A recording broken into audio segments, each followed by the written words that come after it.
à tous, bonjour et bonjour. Il est 9h10 GMT, 10h10 au Cameroun. Et bon, je ne connais pas l'heure des autres pays en tête, mais dans tous les cas, nous allons commencer notre webinaire.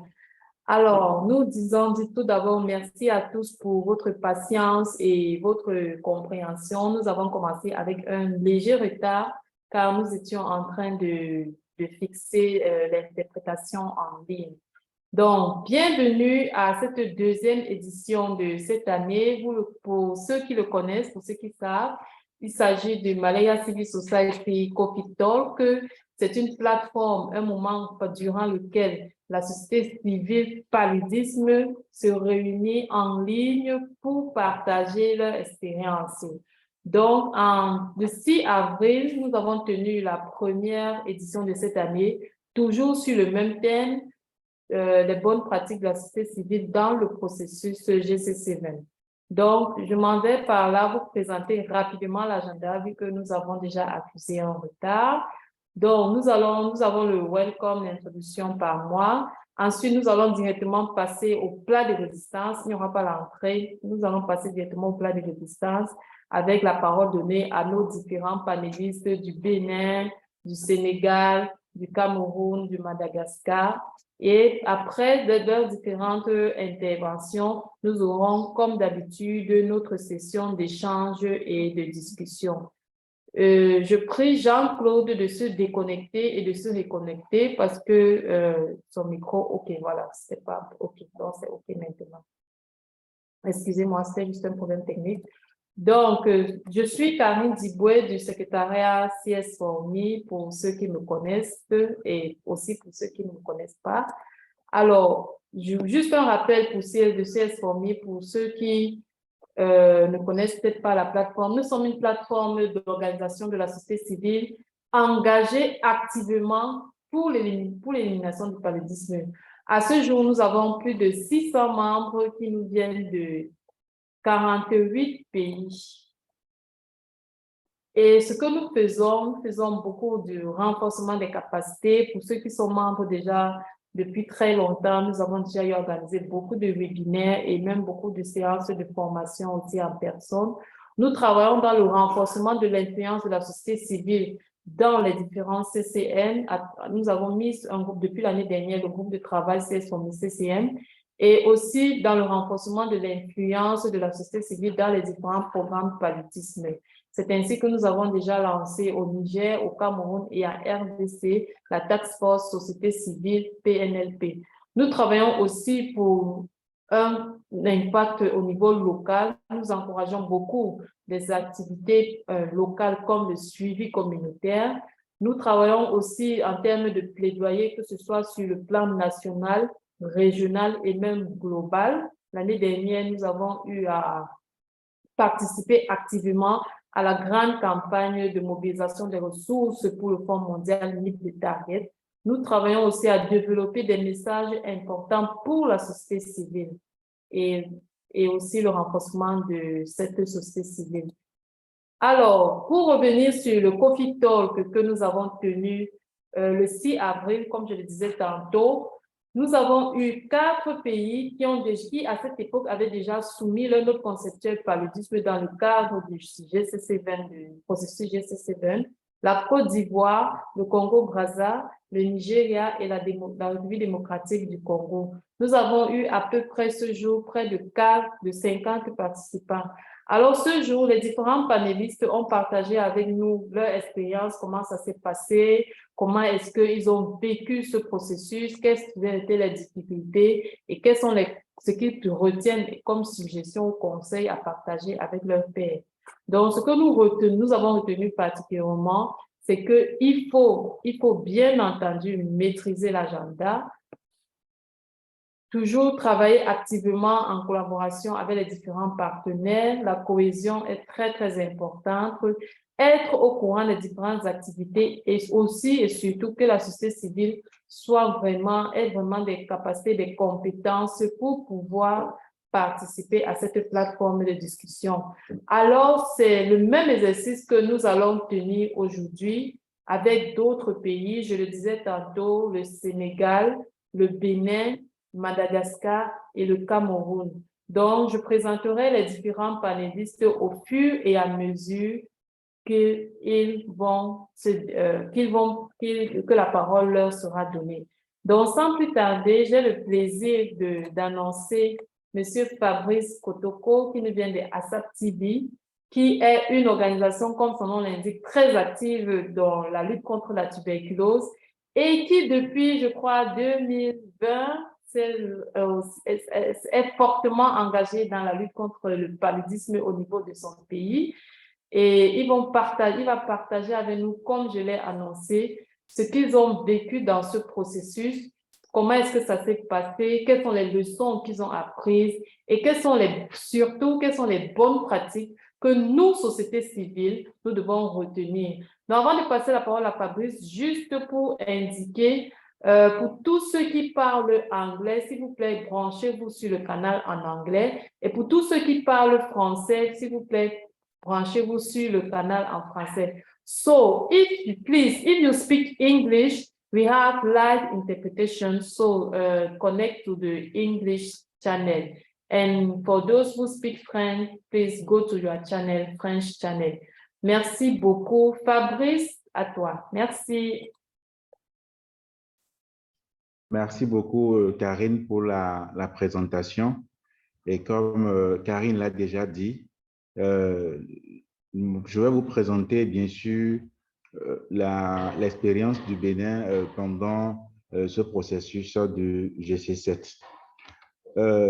Ça, c'est le plan. On va juste rappeler le contexte, présenter un peu le GC7 du Bénin, l'activité réalisée, les leçons tirées, les points forts, les difficultés, sans oublier, bien sûr, les grands défis et les bonnes pratiques à partager avec vous.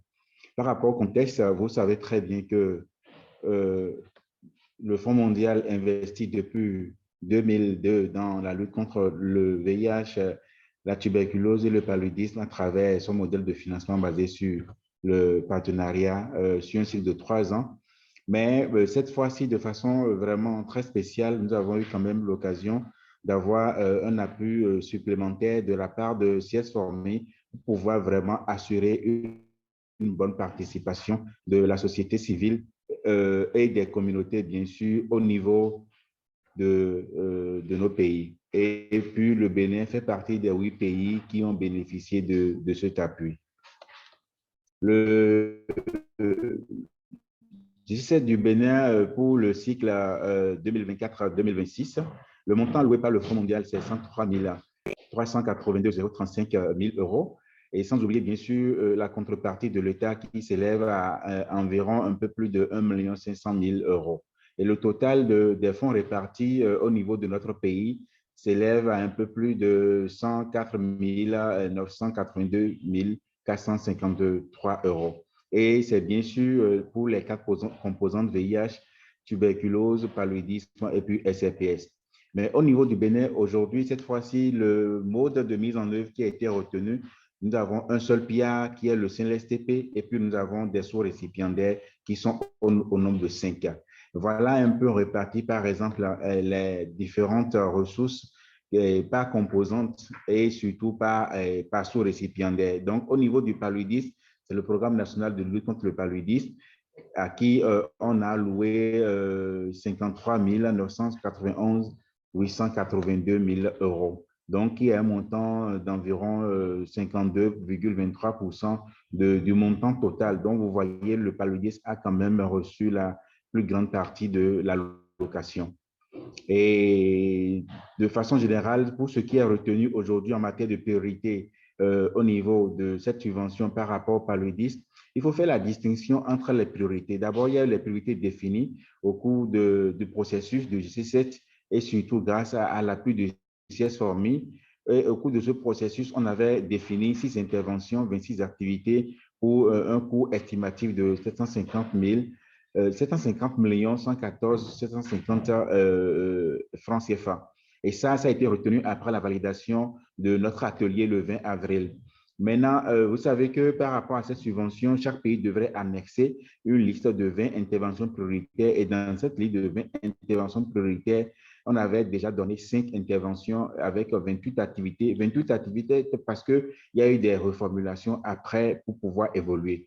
Mais à la date d'aujourd'hui, ce qui est retenu dans la subvention de notre pays par rapport aux activités communautaires, c'est cette intervention après reformulation, 19 activités et le total point coût estimatif de 644 à 133,54 euros.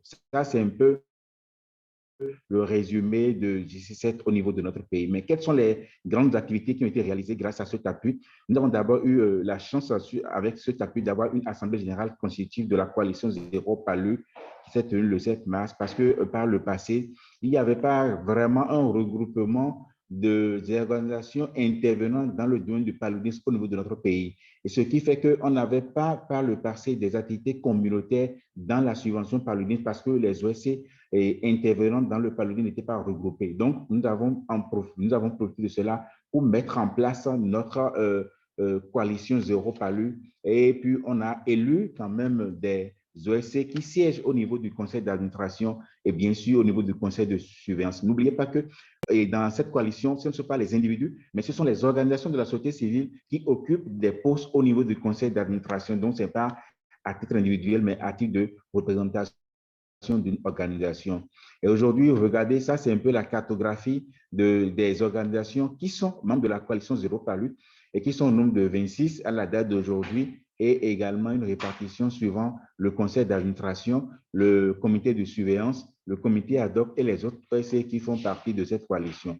Nous avons eu des consultations, bien sûr, et après l'AG, ces consultations ont été tenues en ligne comme en présentiel pour pouvoir identifier les besoins communautaires du paludisme pour le GC7, mais également pour évaluer le NFM3 par rapport à la prise en compte des droits humains du genre sur le NFM3 pour voir ce qui est fait, ce qui n'est pas encore fait, ce qui est encore possible de reporter parce que c'est encore pertinent, innovant pour pouvoir continuer. Nous avons eu des ateliers de renforcement de capacité. Et puis, avant de démarrer, nous avons eu la chance, il y avait également d'autres AT dans le pays. Donc, nous avons vu que la coalition existe déjà et c'est de façon formelle. Nous avons eu la chance de faire participer les membres de cette coalition à un atelier de renforcement et à la validation de l'évaluation et de la société civile de façon globale au niveau du pays. Nous avons eu également la chance, cette fois-ci, à cause de cette coalition, bien sûr, de pouvoir participer à la révision du plan stratégique national intégré pour l'élimination des 3 maladies et les autres maladies prioritaires au niveau du pays. Et nous avons eu également la chance de pouvoir participer à la rédaction du nouveau PSNIE, Plan stratégique national 2024-2030 de notre pays. Et c'est sur la base de ce nouveau PSNIE que le pays a rédigé, bien sûr, ses interventions pour le GC7. Et puis, quand on a fait tout ce processus, nous sommes maintenant repartis aller valider les interventions prioritaires pour le paludisme le 20 avril avant de pouvoir maintenant s'entendre de façon consensuelle pour venir quelles sont les interventions et quelles sont les activités. Et puis, c'est après ça maintenant que nous avons priorisé non seulement la priorisation, mais on a également eu à faire un costing pour pouvoir avoir vraiment une idée du coût estimatif pour que lorsque nous allons reverser nos interventions, que les parties n'ont pas les éléments de coût. Donc ça, c'est après ça, nous avons participer activement aux préventions paludisme et pays par le SCPS et bien sûr transversal par rapport à toutes les maladies. Voilà un peu la cartographie de tout ce qui est réalisé, et nous sommes à 100% quand même de ce qui a été prévu de cet appui. Et par rapport aux leçons tirées, nous avons compris qu'il faut démarrer tôt vraiment le renforcement des OS et tout le processus par le renforcement des OS, c'est-à-dire avant de démarrer le processus de rédaction des subventions, il est nécessaire, obligatoire de pouvoir renforcer d'abord les OS pour qu'ils comprennent mieux vraiment les documents, les outils, les orientations au niveau pays, mais également au niveau régional et mondial, bien sûr également du Fonds mondial pour pouvoir mieux participer.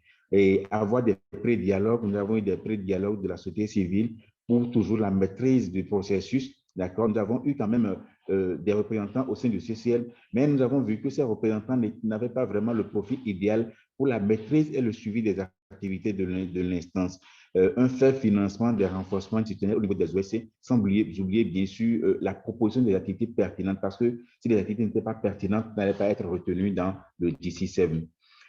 Après ça, nous avons quand même comme truc là une bonne collaboration, d'accord, et un bon appui de la part du Programme national contre la tuberculose, sans bien sûr oublier la cartographie un peu des OSC aujourd'hui qui interviennent dans le paludisme au niveau du pays, un meilleur accompagnement bien sûr du CCM de notre pays, sans oublier le CNSTP et la disponibilité de l'expert communautaire qui a été recruté grâce à CS Formi pour pouvoir accompagner les OSC. Et il faut noter surtout la bonne coordination de l'OSC facilitatrice, mais surtout du point focal qui a vraiment été sollicité pendant cette période. Mais comme difficulté, on peut noter une faible disponibilité et compréhension technique des OSC et également les conflits d'agenda parce que c'était une période où il y avait plusieurs activités, donc il fallait vraiment se libérer pour pouvoir faire participer à ce processus. Donc c'était vraiment des conflits et une faible acceptation des acteurs programmes par moment parce que les programmes n'étaient pas habitués à avoir les OSC à leur côté, à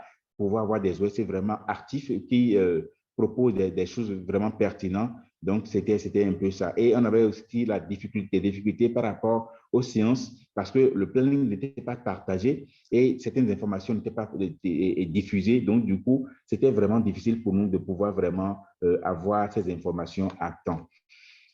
En matière de grands défis qui nous attendent aujourd'hui, déjà, nous avons parce que le Bénin a soumis à la fenêtre 2, nous avons déjà les retours du Fonds mondial. Donc, déjà, le suivi du processus du grand making jusqu'à la signature de GC7 au niveau du Bénin, c'est un grand défi, sans oublier, bien sûr, la participation active à l'étape du grand making pour qu'en temps réel, les questions, on puisse nourrir les questions du TRP sur les interventions des OSC retenues. Parce que certes, c'est retenu, mais il faut également répondre aux questions du TRP sur des questions de compréhension par rapport à telle activité, pourquoi c'est telle quantification, c'est telle périodicité, c'est telle zone. Donc, c'est des questions sur lesquelles il faudra répondre pour ne pas voir à la fin d'autres activités qui étaient déjà retenues aujourd'hui sortir de cette demande.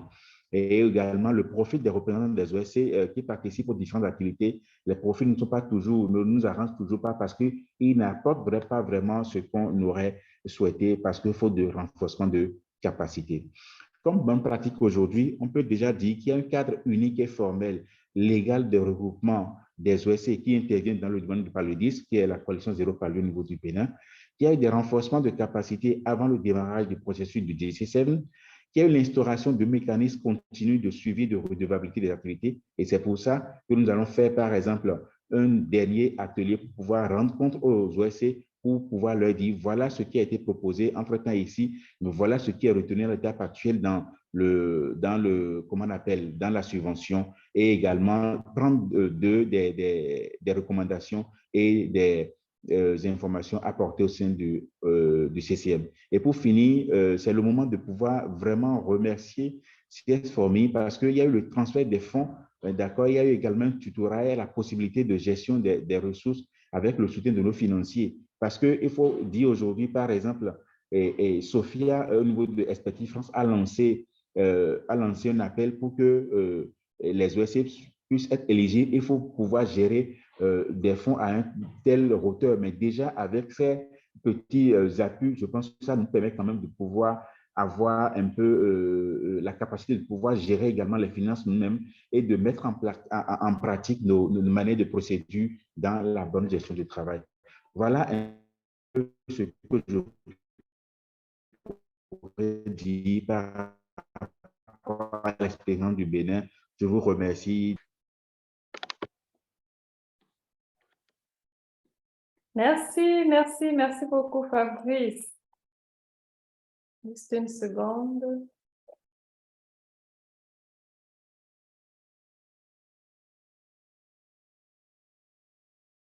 Merci beaucoup, Fabrice. Merci pour cette brillante présentation.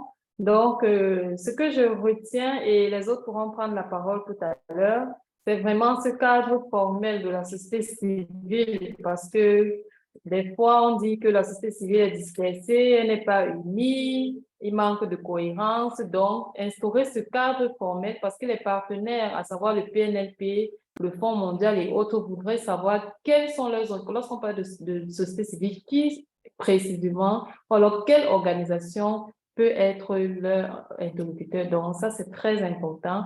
Bien entendu, nous n'allons pas cesser de le redire, le renforcement des capacités, parce qu'il est important que lorsque un représentant d'une organisation part de la société civile participe à ces différentes réunions, parce que dans ce processus, il y a beaucoup de réunions qui se passent.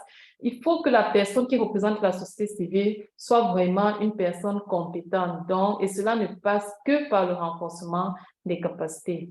Et en dernier, de ce que j'ai retenu aussi, l'instauration du suivi-évaluation. C'est très important de ne pas que la communication puisse être dans les deux sens parce que il faut que ceux qui ont pris sur eux de représenter la société civile dans ces instances de discussion puissent rendre compte à leur pairs de ce qui se passe, comment cela se passe. Ça permet davantage de renforcer la cohésion.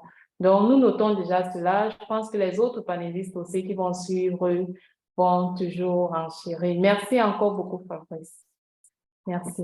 Sans plus tarder, nous passons la parole à Jean-Claude Rakotomalala. Il est médecin, je le précise, et il est aussi le président de l'OSP ASSOS basé en Madagascar. Ils ont beaucoup travaillé, comme aussi dans le cadre avec Assap TV tout à l'heure. Ils ont beaucoup travaillé dans cette année aussi dans le cadre du processus juridique Steven.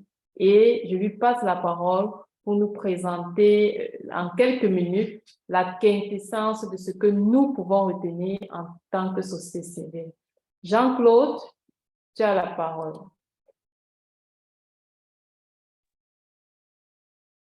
Tu peux ouvrir ton micro et ta vidéo.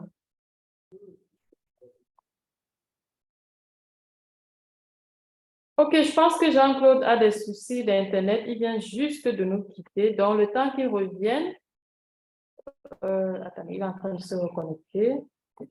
Alors, voilà. Oui, Voilà. Jean-Claude, merci. Il paraît Oui, que c'est bon. voilà. C'est bon, c'est bon. Donc, Oui, c'est les bon. activités réalisées, donc on avait compris par la visite de courtoisie donc auprès du CCM. Oui, vous pouvez continuer. Auprès du CCM, il y a la vice-présidente et le président. Puis au niveau des coordonnateurs du PNLP, qui avait donné comme recommandation donc le rajout d'autres jeunes pour la consultation communautaire. Il y avait aussi l'élaboration des questionnaires pour les réunions de consultation avec les communautés bénéficiaires elles-mêmes. Et ces questionnaires ont été validés donc auprès de PNLP. Il y avait la réunion de préparation avec quelques OSC qui a eu lieu donc au siège de la SOS. Suivant, s'il vous plaît. Là, il y a aussi la participation à la réunion extraordinaire du CCM, donc pour déterminer le processus de sélection des PR dans le cadre du CC7. Suivant, s'il vous plaît.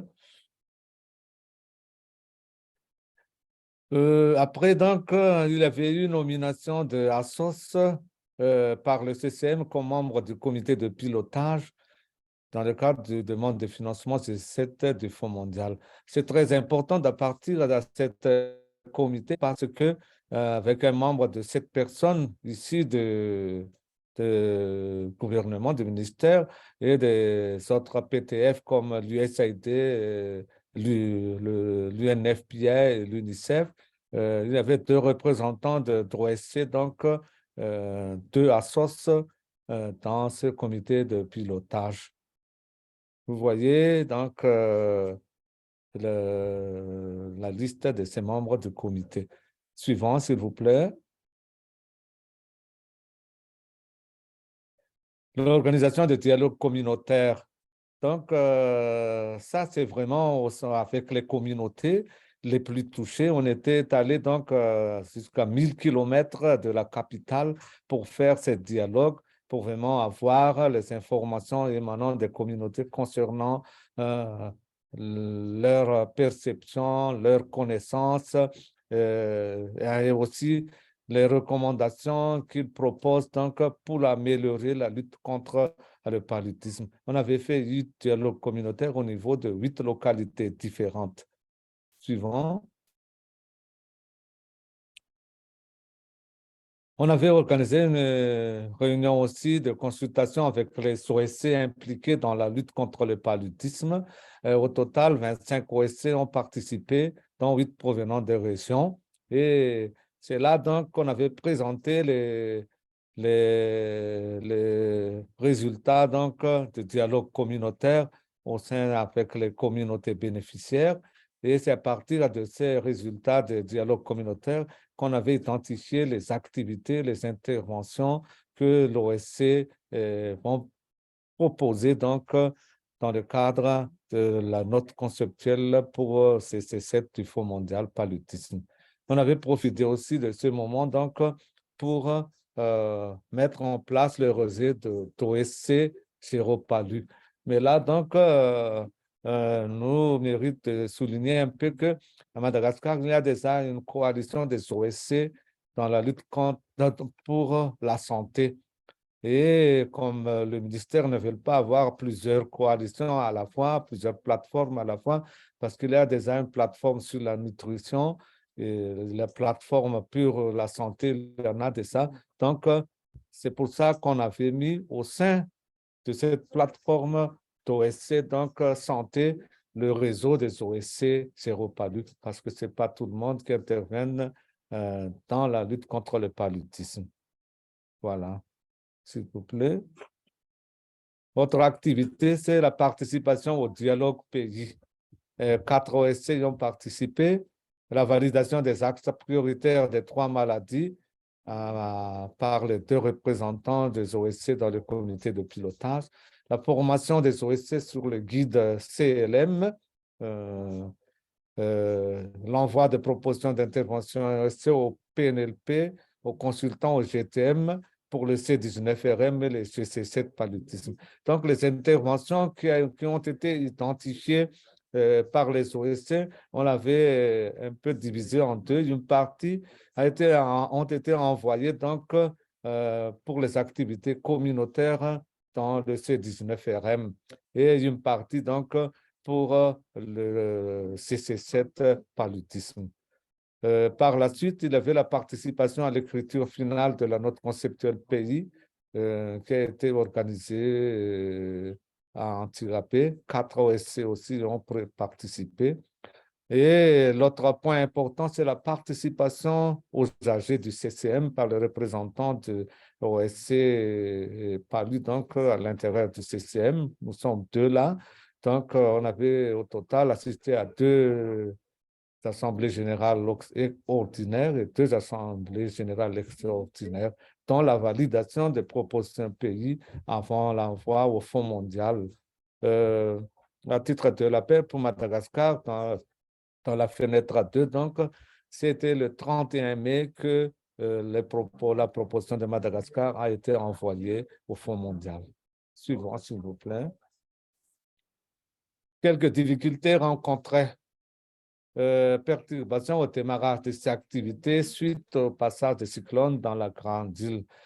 Ça avait vraiment entraîné des changements dans la planification. L'autre point, c'est le retard du recrutement des consultants pays pour le CC paludisme et communautaire. Donc, ça avait perturbé aussi changé la feuille de route pour le pays. Donc, c'est pour ça qu'il y a changement fréquent de dates dans la feuille de route. Temps insuffisant pour la consultation avec les OSC, manque d'informations sur les axes prioritaires que les OSC devraient intervenir, absence de discussion après la présentation, ça c'est lors de l'écriture même de la proposition pays. Les OSC qui ont représenté, donc, qui sont dans cette groupe d'élaboration, donc, avaient constaté cette absence de discussion après la présentation des travaux de groupe. Et aussi, un peu, il manque d'instructions pour le formulaire utilisé pour le remplissage des détails de la matrice du budget pour la note conceptuelle. Suivant, s'il vous plaît. Bonne pratique et leçons apprises. La concertation avec les communautés bénéficiaires avait permis de recueillir des informations jamais collectées auparavant. Leur perception vis-à-vis du paludisme, leur connaissance, leur mode de prévention et leur pratique de soins. Leur pratique quotidienne pour se prévenir ou en cas de fièvre, également leurs doléances et leurs suggestions pour améliorer le paludisme. Et vraiment, il s'en est sorti vraiment des choses que le programme va vraiment considérer, et aussi les PTF, comme par exemple, les communautés se sont plaintes que les moustiquaires distribués lors des campagnes de distribution à partir de 2018 sont vraiment différents par rapport à ceux qui ont été distribués avant 2018. Par exemple, par rapport à la taille, c'est beaucoup plus petit. Par rapport au tissu même, c'est vraiment un peu dur. Et le plus important, c'est que avant, quand les moustiques se posent sur les moustiquaires, les gens constatent que ces moustiques se tuent immédiatement. Mais à partir de 2018, c'est rien, les moustiques se posent toujours. Et quand les moustiquaires, il y a des ouvertures, les moustiques arrivent toujours à entrer à l'intérieur. D'autres points, c'est que ces informations pourraient être utilisées pour améliorer donc les interventions de paludisme, y compris la stratégie de communication. L'autre point, c'est bonne collaboration du consultant communautaire et de l'OSC facilitateur avec le ministère de la Santé publique, donc y compris le PNLP. Ça, c'est très important parce que ça a permis d'avoir donc cette notoriété de l'OSC facilitateur, avait permis vraiment de faciliter l'intégration des propositions, que ce soit dans C19RM ou dans CC7 paludisme pays. L'autre point, donc, c'est la forte implication de l'OSC dans tous les processus de l'écriture, rédaction, validation du PSN paludisme, validation des axes prioritaires, dans le cadre de l'écriture du note conceptuelle, validation des propositions pays pour C19RM ou CC7 paludisme. Suivant, s'il vous plaît. Autre point fort encore pour cette mission d'assistance, c'est que la présence d'un membre de l'OSC dans le comité de pilotage était un atout.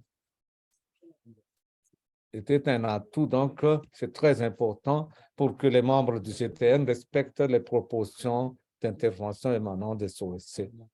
Et c'est vraiment le plus important, c'est l'appui de ces fourmis avait permis vraiment la participation effective des OSC dans tout le processus d'écriture de la note conceptuelle pays. Suivant, s'il vous plaît. Voilà, je termine ma présentation avec cette caricature que nous utilisons donc dans la lutte contre le paludisme. C'est quelque chose qu'on avait constaté lors des dialogues communautaires. Plus souvent, quand les gens dorment, donc on oublie les enfants et les enfants n'arrivent pas à bien mettre leur moustiquaire dans les normes. C'est pour ça qu'il y a les parents là, la femme qui disent, regarde un peu chérie, si le bord du moustiquaire des enfants est bien mis sous le matelas. Suivant, s'il vous plaît, notre caricature. Généralement, pour clôturer, ça c'est une autre aussi, c'est que il y a une femme qui rencontre donc un couple, elle a dit, vous allez où comme ça? Alors, la femme qui est enceinte dit, nous allons au CSP pour faire la consultation prénatale. Et le monsieur, son mari qui l'accompagne, ça c'est pour prévenir une éventuelle complication lors de l'accouchement. et aussi pour recevoir des médicaments contre le paludisme. Parce que lors des consultations communautaires, nous avons constaté que les maris n'accompagnent pas leurs femmes et parfois les femmes, le mari ne comprend pas quels sont les bénéfices de la CPN et pourquoi on les sensibilise, on les invite à faire cette CPN.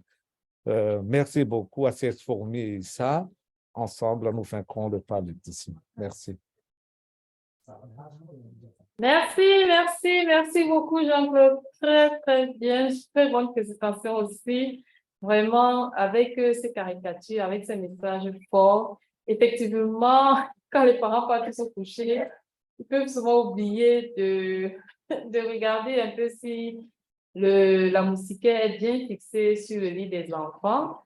Et aussi, vraiment, c'est très bien de rappeler toujours qu'une femme enceinte, elle a besoin du soutien de son mari ou alors du père de son enfant pour l'encourager dans ses consultations prénatales.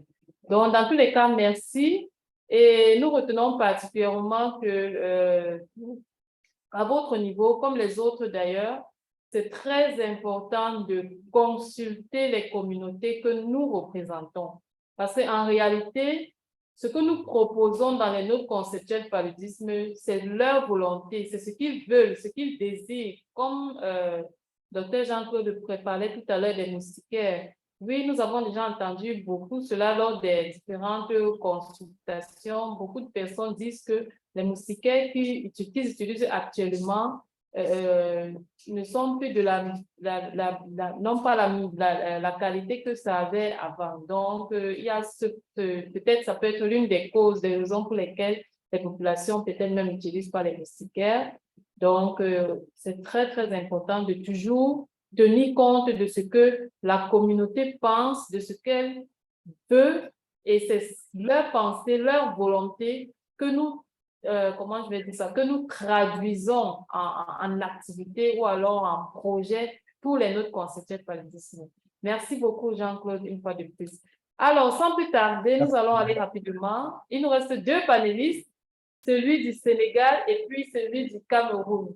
Donc, M. Babacar Thiam nous vient de l'organisation CSVA basée au Sénégal, très active aussi dans la lutte contre le paludisme, qui a activement participé, comme les autres collègues, au processus d'élaboration des notes conceptuelles paludisme Grind South et Steven. Donc, sans vouloir me répéter, je vais directement lui passer la parole pour qu'il puisse aussi partager avec nous son expérience, leur expérience à partir du Sénégal. Babacar, tu peux ouvrir ton micro et ta vidéo. Merci. Merci beaucoup. Merci, Karine. Merci.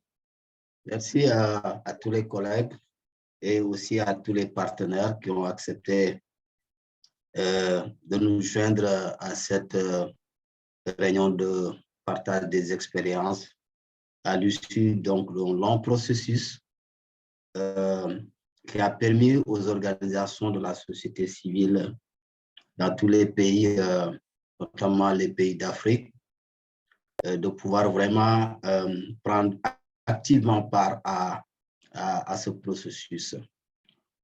Merci beaucoup également aussi à SAIS-FOMI, à Issa et à tous les autres partenaires qui ont compris qu'aujourd'hui, il faut nécessairement soutenir la société civile dans les procédures du Fonds mondial. Cette belle expérience donc initiée par SAIS-FOMI, je pense que elle ne sera pas la première à derrière. Donc, elle sera inscrite maintenant dans l'agenda du Fonds mondial, adossé donc sur le Fonds mondial, mais pourquoi pas aussi avec d'autres partenaires pour mieux renforcer la société civile de façon durable. Je crois que ça, c'est extrêmement important. Et avant de projeter ma présentation, je voulais simplement signaler que j'ai mis l'accent particulièrement sur cette subvention et comment elle a été gérée au Sénégal et quels sont les résultats globaux que nous avons eus, mais surtout aussi les leçons tirées et les bonnes pratiques qu'on peut considérer comme des éléments à consolider et aussi les perspectives. C'est important. Le programme va être clôturé d'ici quelques jours, mais il faut retenir qu'il y a de nouveaux défis qui sont là, lesquels défis doivent nécessiter de mobiliser les ressources, mais aussi de nous mobiliser en tant que société civile. Parce que rien n'est d'acquis d'avance, ça il faut le reconnaître, quels que soient les résultats qu'on a pu enregistrer de part et d'autre dans les différentes étapes de ce processus-là. Il faut arriver à se dire il y a des défis. Et ces défis-là, ça nécessite encore d'autres engagements, mais aussi d'autres assistants techniques qui doivent parvenir donc des partenaires comme ISA, mais aussi d'autres partenaires qui pourraient vraiment soutenir cette initiative. Je n'ai pas fait de rappel contextuel tout ce qui a été fait parce que tout au long de ce processus, nous avons eu à partager, en tout cas pour le cas du Sénégal, l'essentiel des documents, notamment la répartition des ressources, celles allouées au PALU, donc qui a connu une hausse énorme. Donc ça, c'est important. À travers une discussion, en tout cas des différents échanges que nous avons eu, des batailles même au sein du CCM, mais également aussi parallèlement dans les organisations de la société civile, jusqu'à ce que vraiment il y ait cet acquis-là. C'est valable pour l'enveloppe allouée au Sénégal et c'est valable également aussi pour les fonds catholiques. Parce que là aussi, c'est une autre bataille que nous avons menée jusqu'à ce qu'aujourd'hui, les priorités, les deux domaines, c'est-à-dire le premier domaine et le deuxième domaine, qui sont des domaines qui reflètent en tout cas les activités que la société civile doit nécessairement proposer pour prendre en compte tout ce qui est obstacle lié à lié par exemple aux questions de droits humains, aux questions de l'environnement, pour la bonne mise en œuvre donc des interventions dans la lutte contre le paludisme. Voilà. Donc, maintenant, continuer, on ne voit pas bien ta vidéo. Tu peux te fermer et réouvrir. C'est juste, on ne voit pas ta la vidéo. Pourtant, elle est ouverte, je ne sais pas. Ferme et puis tu ouvres. Ça peut être juste un petit souci. Ferme. OK. Et puis tu ouvres. Parce que là, on ne voit pas. C'est juste, c'est noir. Ferme ta vidéo et puis tu l'ouvres.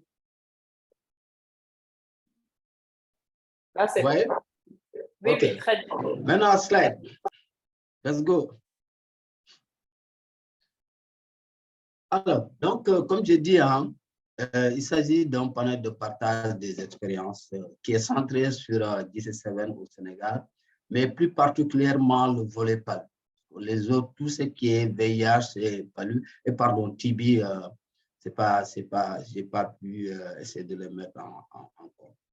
Alors, je présente ces résultats et ces expériences donc, au nom de CSVA, qui est le comité de suivi de veille et d'alerte. Donc, une des plateformes en tout cas, les plus actives, j'allais même dire plus engagées dans les procédures du Fonds mondial, qui regroupe l'essentiel des plus grandes organisations de la société civile au Sénégal, qui travaillent dans le cadre du VIH-Sida, du PALU, de la tuberculose, mais aussi du renforcement du système communautaire. Cette plateforme a mis l'accent sur tout ce qui est renforcement de capacité, tout ce qui est plaidoyer, mais aussi tout ce qui est suivi et de la redevabilité, donc la gouvernance sanitaire, et avec un accent particulier qui est la valorisation de l'expertise communautaire. Donc, à ce niveau, depuis 2019, date à laquelle nous avons mis en place cette plateforme-là, avec aujourd'hui le soutien de beaucoup de partenaires, je ne veux pas trop citer tout le monde, mais quand même, l'USAID est un des partenaires clés par rapport à tout ce que nous sommes en train de faire. Expertise France, la même chose. Le ministère de la Santé, à travers donc, les différents programmes, le programme PALU, le programme VIH, et ainsi de suite, mais aussi Science for Me, donc avec Issa, qui vraiment, depuis quelques années, continue à soutenir toutes nos initiatives en matière donc, de plaidoyer. On a fait la campagne ici pour la mobilisation des ressources pour le compte du Fonds mondial, donc la 6e reconstitution au niveau du Sénégal. Et tant d'autres initiatives qu'aujourd'hui, nous sommes en train de mettre en œuvre. Si je prends l'exemple du CLM aujourd'hui, nous sommes parvenus même dans le cadre de C19RM à mettre vraiment des ressources pour élargir donc, la cartographie pour CLM au Sénégal. Et on compte également aussi avec nos partenaires pour pouvoir élargir, parce que ça nous permet de pouvoir mieux monitorer, mais quand même développer en tout cas une autre façon de reproduire des informations, des évidences qui nous faciliterait vraiment à développer les stratégies de plaidoyer les plus intelligentes que possible. Alors, pour ce programme, donc, il s'agit vraiment comme objectif d'assurer une participation de qualité. C'est très important. Parce que ça aussi, il faut le reconnaître, depuis l'événement du Fonds mondial jusqu'à nos jours, la société civile, en tout cas au Sénégal, à titre personnel, j'étais au membre depuis les premières subventions du Fonds mondial, membre du CSM, du secrétaire technique permanent du CSM, le comité de suivi stratégique. Donc, j'en sais quelque chose. Alors, et depuis lors, on participait. Mais de cycle en cycle, il y a des améliorations. C'est pourquoi l'accent particulier ici, pour ce qui concerne le volet PALU, il faut mettre sur la qualité de la participation des acteurs dans ce processus-là. C'est ça qui manquait un petit peu dans la participation de la société civile dans les procédures du Fonds mondial. Alors, la durée, comme tout le monde, c'est 6 mois. Et nous, on a mis l'accent en termes de localisation à la région de Dakar. Vraiment, à elle seule déjà, regroupe 4 grands départements. Chaque département, déjà, presque, c'est une région. Si vous prenez le département de Pikine, par exemple, ou le département de Keur-Massar, déjà, ça peut faire plus de 3 ou 4 départements pour certains pays. C'est des populations d'un presque 1 million et quelques. Voyez un peu. Donc, vous regroupez ça, ça peut faire la taille d'un pays, de la capitale déjà. Et il y a beaucoup d'organisations de la société. Et aussi, la problématique de santé, ça, comme la plupart des pays, il y a certains foyers qui sont des foyers vraiment où le PALU est assez concentré. On ne parvient pas à trouver les solutions les plus adaptées par rapport à ça parce que l'urbanisation pose problème. Il y a beaucoup de facteurs combinés qui font que vraiment, quels que soient les investissements de l'État, avec l'appui des partenaires, il y a toujours des problèmes. Mais comment faire aujourd'hui pour que les acteurs qui sont dans ces zones-là, qui puissent vraiment être impliqués dans les réflexions stratégiques afin de poser véritablement les problèmes auxquels ils sont confrontés. Ça, c'est un défi. Et ce projet-là nous a permis même d'aller dans ces localités-là et discuter avec les personnes les plus concernées, au-delà des OSF, les femmes enceintes, par exemple, comment consulter ces derniers, les disent également exactement qu'est-ce qu'ils veulent. Qu'est-ce qu'elles veulent? Parce que ça aussi, ça doit faire partie d'une autre forme de gouvernance, une autre façon de planifier les choses. On ne va pas, même entre nous, OSS, simplement, parce qu'on a peut-être de petites expériences, on va échanger, on se limite là, on dit, OK, voilà ce que nous proposons. Il est établi aujourd'hui que la meilleure façon d'aller vers les bénéficiaires directs, de les consulter, ça nous permet davantage de gagner en termes de légitimité par rapport à ce que nous proposons, mais mieux en termes de qualité qui doit correspondre exactement donc, aux besoins ciblés pour que ces derniers-là soient plus en compte dans le cadre des documents. Slide.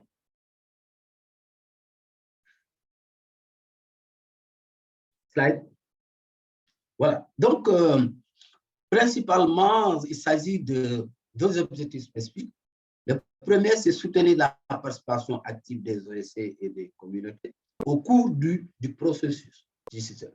C'est un long processus qui débute donc du dialogue pays jusqu'à l'établissement de la demande et ensuite jusqu'au suivi au grand making, ainsi de suite, ainsi de suite. Donc, c'est pour vous dire que même si cette période financée par SAISOMI, il y a toujours une continuité qu'il faut assurer.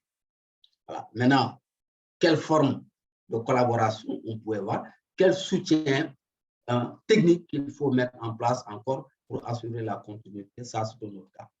Et deuxième objectif, c'est vraiment d'assurer l'élaboration de la note conceptuelle du Fonds mondial, le Grand Saï. Donc ça aussi, vraiment, c'est les deux qui sont combinés, la participation, mais également aussi la phase d'écriture. Parce que tout le monde ne sera pas dans la phase d'écriture. Les personnes qui sont dans la phase d'écriture, comment les préparer, comment les outiller et comment mettre en place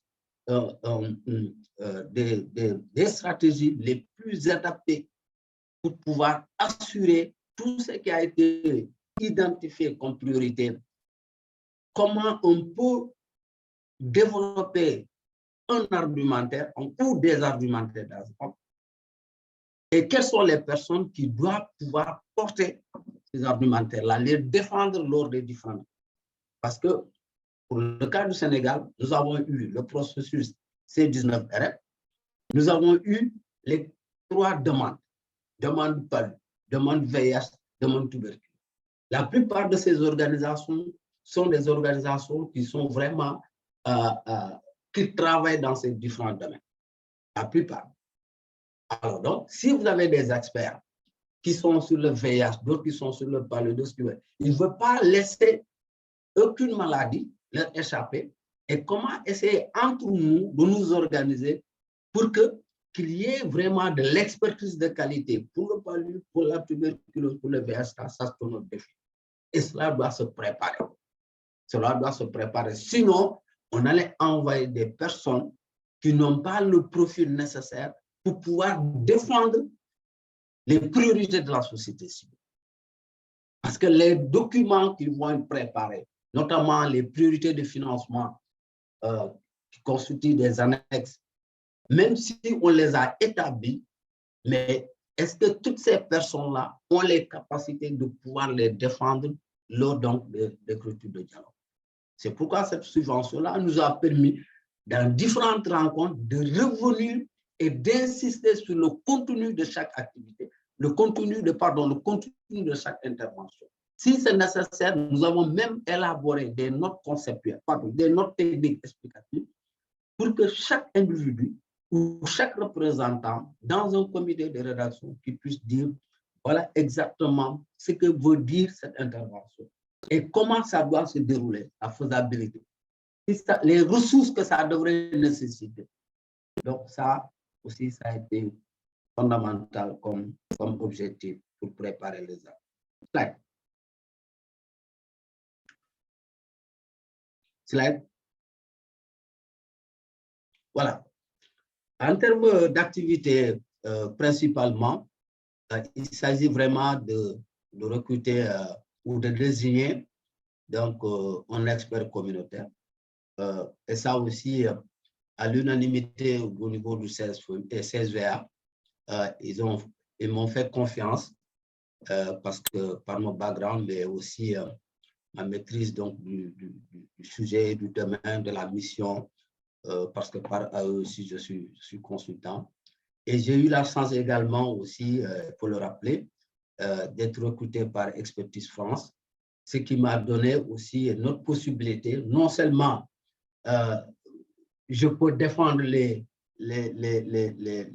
propositions de la société civile en tant qu'acteur de la société civile, mais également aussi avec la casquette de consultant. Donc, je peux beaucoup insister, que ce soit aux réunions les assemblées générales du CCM, parce que c'est moi qui défendais les priorités de la société civile avec des documents à l'appui, avec des notes techniques. Donc, cela a permis, même avec le PNLP, ça je vais revenir aussi, les rencontres que j'ai eues avec le coordonnateur adjoint, les séances de travail qu'on a eues, ça a permis beaucoup vraiment faire avancer facilement beaucoup de dossiers. Il y a les activités de démarrage d'un expert. Donc, ces activités, c'est des activités de débriefing par rapport à la mission. Il faut expliquer aux OEC en quoi s'insiste cette mission et comment les activités doivent être déroulées. Quels sont le cahier de charge qu'on a confié à l'expert communautaire. Quelles sont les tâches qu'il doit pouvoir faire. On va faire les rapports, programmer des réunions, les thèmes de référence, donc des ateliers, des réunions de tout ça, les procès-verbaux, les rapports, tout ça. Donc, c'est un ensemble de tâches qui sont confiées à l'expert communautaire. Les réunions de présentation des orientations du C19 et les procédures du Fonds mondial. Donc, tout ça, la feuille de route que l'expert doit proposer et soumettre ça au CSVA au cours des réunions de coordination. Donc, ce sont des documents qui sont soumis et qui sont discutés aussi avec des inputs et enfin validés. Il y a l'atelier d'identification des besoins et de leur priorisation dans les notes. Donc, nous avons organisé un grand atelier. Ça devrait être 2 parce que vous voyez la taille de la région de Dakar, mais nous sommes parvenus à pouvoir faire un atelier en 2 phases.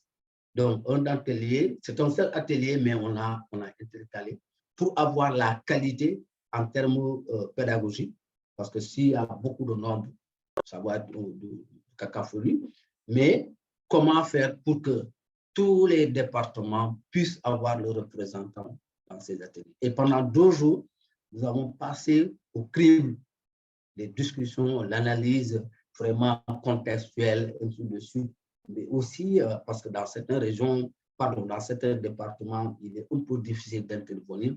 Comment, dans ces contextes difficiles, on peut assurer des interventions.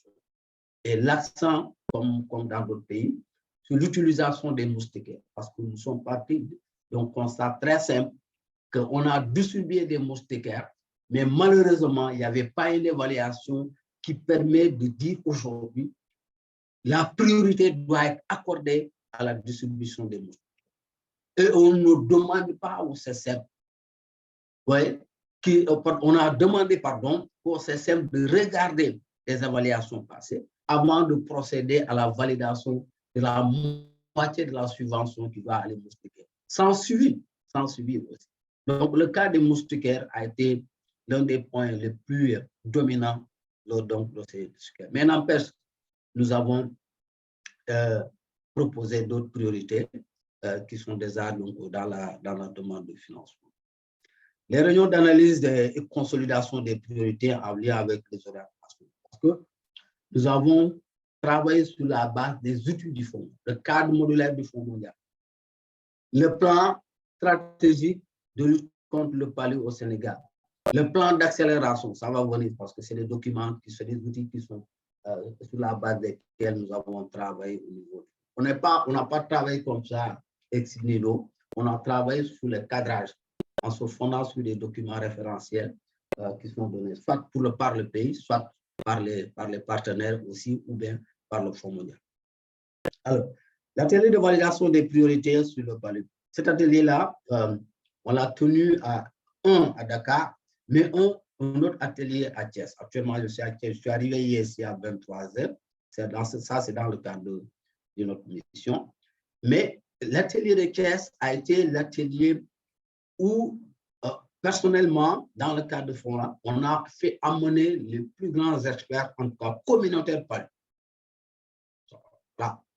Comment ces experts-là doivent travailler sur les différents, parce qu'on a eu beaucoup de propositions, mais il faut super prioriser.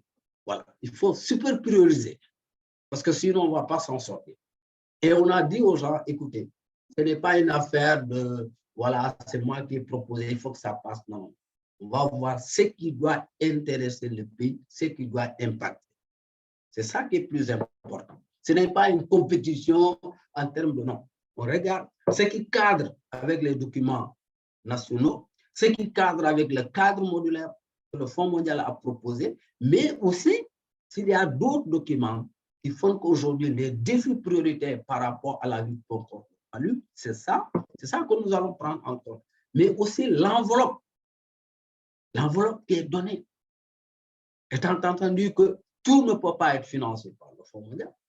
Le Fonds mondial ne finance que les gars, mais nous allons voir fondamentalement quelles sont nos priorités les plus essentielles qui doivent être incluses dans la demande, pour lesquelles nous avons les possibilités de les défendre parce que nous allons nous appuyer sur des documents essentiels. Voilà. Donc ça aussi vraiment, c'est quoi l'atelier de Kiev tenu du 11 au 13 avril, ça nous a permis de mieux discuter. Ce qui n'empêche pas également, durant la continuité du processus, nous avons échangé pour voir un peu comment relifter un peu cette stratégie et de voir dans quelle mesure il faut passer donc dans les documents comme la demande de financement. Slide.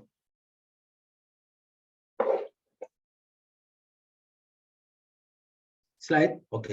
Voilà, donc la stratégie de mise en œuvre, c'est très important parce que c'est une subvention immigrante, mais quand même qui a toute son importance. Au-delà de ce que nous cherchons, il faut amener les autorités à mieux comprendre ce que nous sommes en train de faire, et c'est tous nos partenaires. Ça a commencé d'abord par la mobilisation des acteurs. Donc, nous avons tenu des séances d'information avec les acteurs. Vous voyez, pour leur montrer qu'il y a un appui qui est là, c'est un appui centré sur le soutien de la participation des acteurs. Allô? Oui? Oui, si tu te donnes encore un panéliste et puis avant les discussions, si tu peux aller un peu plus rapidement, s'il te plaît. D'accord. On a commencé tard et vraiment on n'a plus assez de temps, s'il te plaît. D'accord. Donc, je vais aller très vite. Oui. Alors, donc, il y a la mobilisation des acteurs, il y a l'identification et information au CSM, donc tous les partenaires qui doivent être intéressés pour les besoins donc, du soutien par rapport à ce processus ont été informés, les programmes, le PNLP, la même chose. L'élaboration donc d'un plan de travail, donc nous avons élaboré une feuille de route qui nous a permis de pouvoir exécuter des activités. Et il y a aussi l'identification des cibles des OSC et OCB. Donc, il ne faut pas se limiter aux grandes organisations simplement. Il faut aller au niveau communautaire et pouvoir les associer. Donc, il y a la phase maintenant exécution et participation aux réunions de suivi régionales et la rédaction donc, des rapports. Nous avons participé quasiment à toutes les réunions de suivi, donc autour des fidèles et les autres comme Kevin et ainsi de suite. Donc, voilà un peu la stratégie qui a été proposée et qui a été déroulée. Slide, pour accélérer un peu. Mais je rappelle que je n'ai pas fait beaucoup de diapos comme, comme Fabrice. Voilà. Alors, donc, les supports qui sont utilisés, c'est essentiellement donc, les documents sur le nouveau site de financement. Donc, nous avons eu des documents reçus envoyés remis par SASFOMI. Vous voyez, nous avons également aussi le plan stratégique de lutte contre le palud, qui est donc notre référentiel. Hein, le plan d'accélération pour l'élimination du palud au Sénégal, donc ce document-là aussi. La stratégie mondiale du Fonds mondial, tout ce qui concerne le volet palud. Qu'est-ce que le Fonds mondial? 2023, 2028, qu'est-ce qui est proposé? Quels sont les nouveaux défis qu'il faut adresser?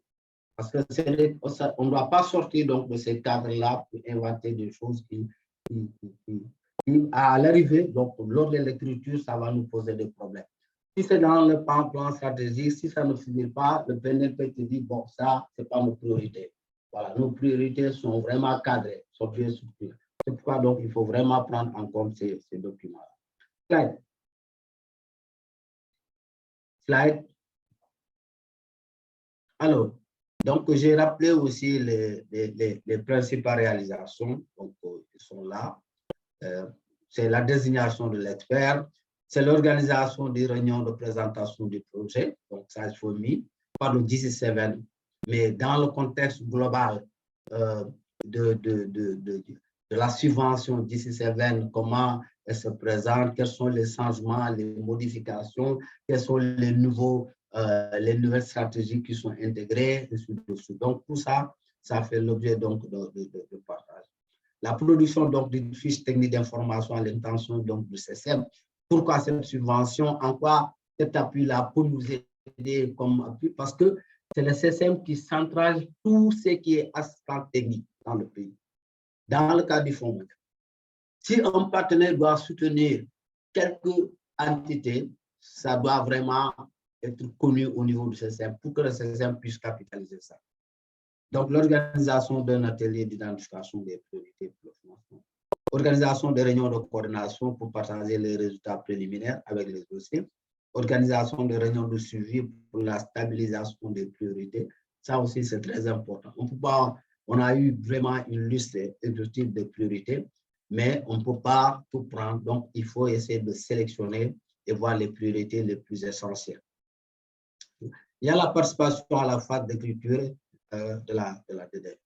Jusque-là, on continue à recevoir des feedbacks du Fonds mondial contraire. Pas plus tard qu'hier, on a eu des feedbacks.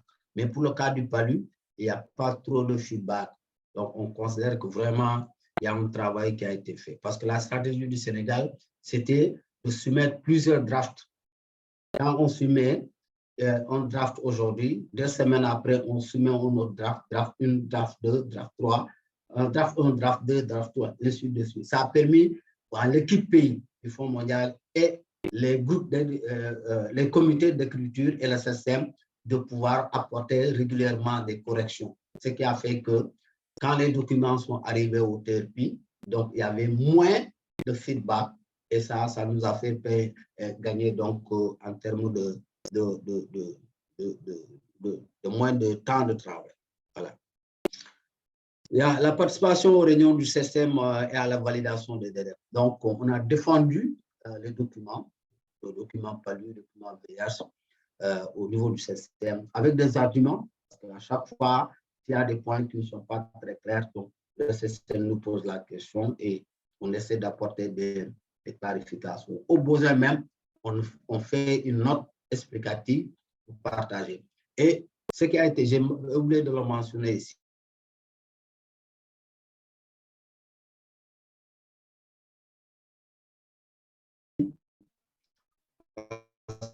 le système en jet, donc, c'est-à-dire à une plateforme où tous les documents, les annexes, tout est déposé là.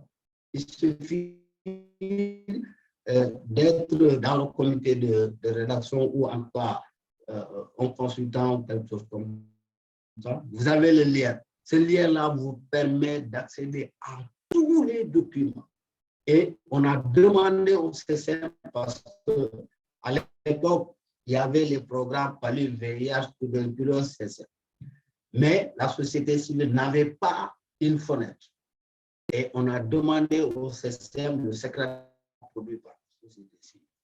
J'ai oublié de mentionner, mais c'est un point très important.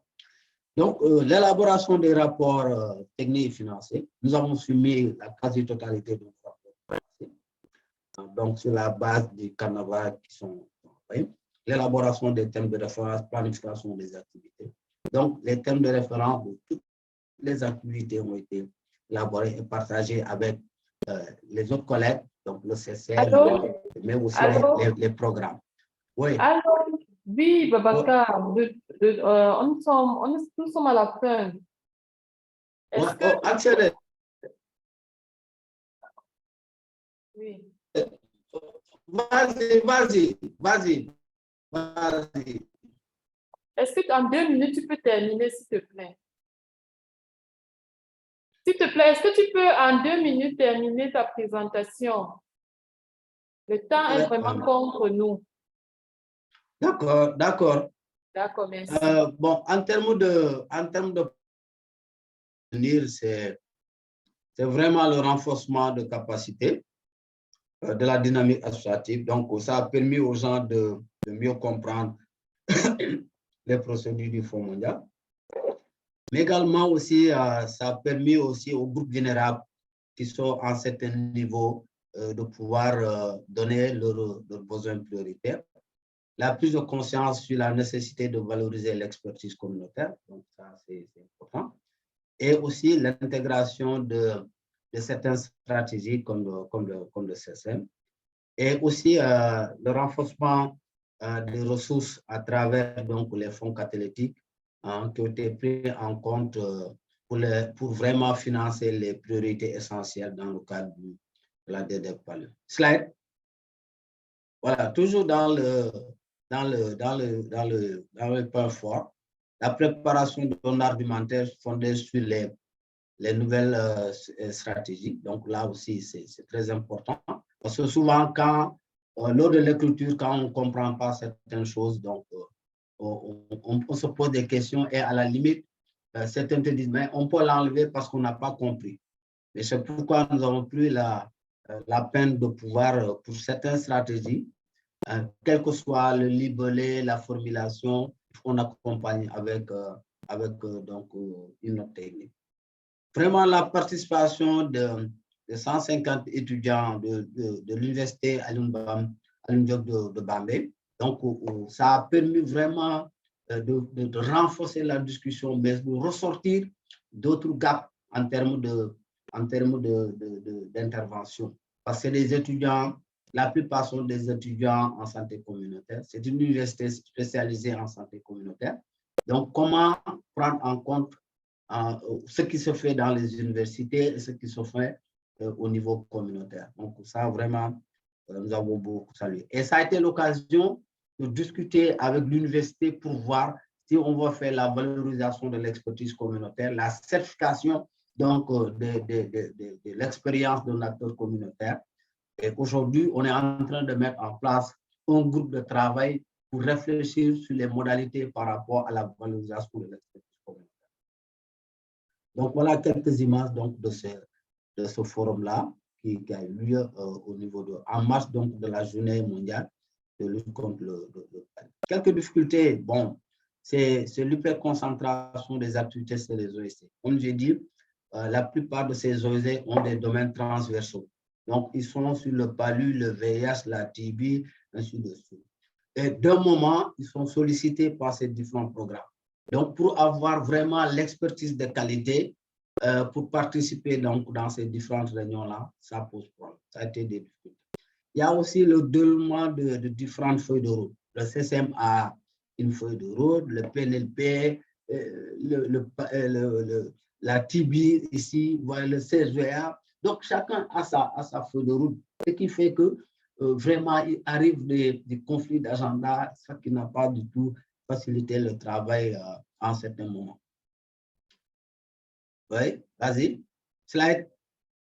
Alors, quelques suggestions. Il s'agit vraiment de renforcer le suivi post-soumission des détails. On a soumis, OK, les feedbacks continuent, mais jusqu'au grand making et au-delà du grand making, il y aura toujours du travail à faire. Il faut être vigilant, il faut être vraiment au cœur donc, de ce processus-là. C'est assez important. Ce qui nécessite vraiment notre travail.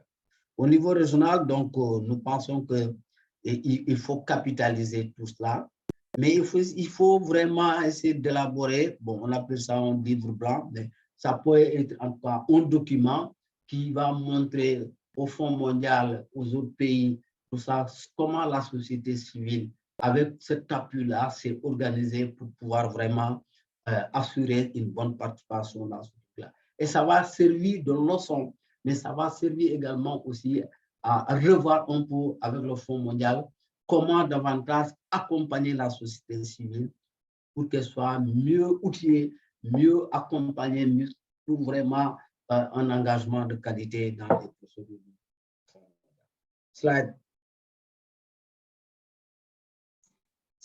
Slide. Voilà, donc je vous remercie beaucoup.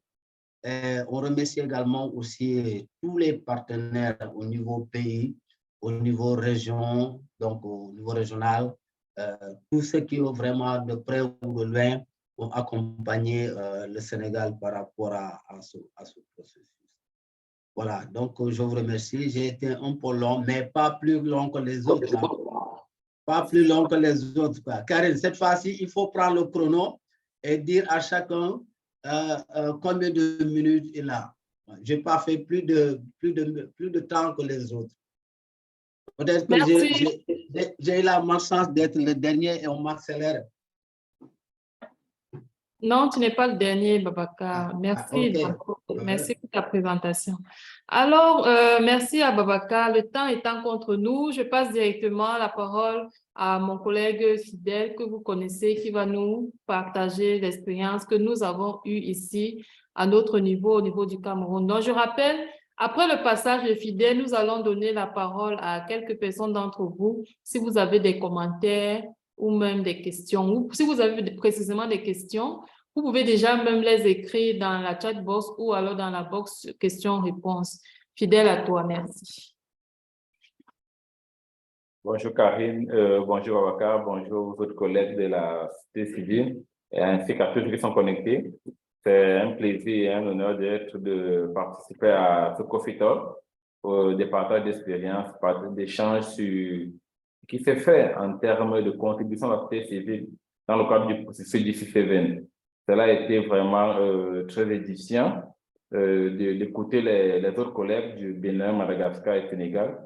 Et je vais rapidement brosser un peu ce qui était, ce qu'on peut retenir en termes de leçons apprises, discuter, rencontrer et bonnes pratiques dans le cadre du processus mené au Cameroun.